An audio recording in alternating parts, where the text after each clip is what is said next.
ప్రజల్ని, కోట్లాది మంది నా శ్రోతల్ని, ఈ దేశంలో విప్లవోద్యమాన్ని ఈయన కోసము ఈయన పల్లకిని మోసి ఇతని కోసం ఎంతో సేవ చేసిన వాళ్ళని ఇన్సల్ట్ చేసినట్టు అవుతుంది.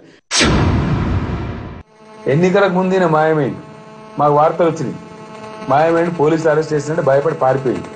ముఖ్యమంత్రి రాజశేఖర రెడ్డితో కుమ్మక్కై ఓ ప్యాకేజ్ కుదుర్చుకొని బయటకు వచ్చింది. ఎన్నికల ముందే బయటకు వచ్చింది. మరి నిన్న అప్పుడు ఎందుకు అరెస్ట్ చేయలేదు పోలీసులు? నీ నిజాయితీ ఏంది? నీ కంట్రిబ్యూషన్ ఏంది?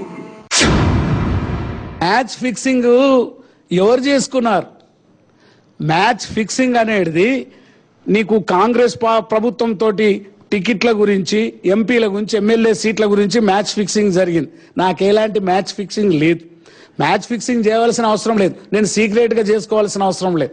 కాబట్టి ఓట్ల గురించి పోయిన వాళ్ళు, సీట్ల గురించి పోయిన వాళ్ళు, ఎంపీ సీట్లు తీసుకున్న వాళ్ళు, భవనాలు కట్టుకున్న వాళ్ళు, వీళ్ళందరూ ప్రజలకు జవాబు చెప్పాలి.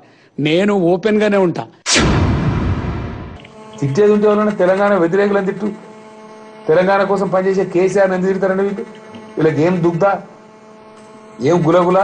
కాబట్టి ఈరోజు విద్యార్థులు నిర్ణయం తీసుకోవాలి, ప్రజలు నిర్ణయం తీసుకోవాలి. ఇటువంటి కోహనా తెలంగాణ వాదులు వాళ్ళ బండారం కూడా ప్రజలు బయట పెట్టాలి. నిజంగా కొట్టాడే వాళ్ళతోనే ప్రజానికం ముందుండాలి. ఈ కాన్ఫిడెంట్ లోన్ కావద్దు, ఉద్యోగులు లోన్ కావద్దు. ఖచ్చితంగా ఎట్టి పరిస్థితులలో నేను నా దీక్షను కొనసాగిస్తాను.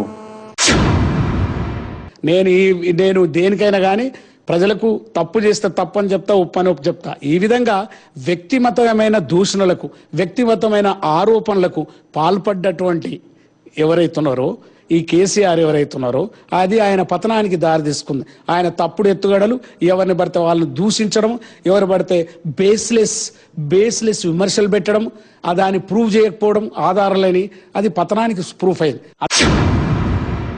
మరి ఈరోజు తెలంగాణ విద్యార్థులు తేల్చుకోవాలి.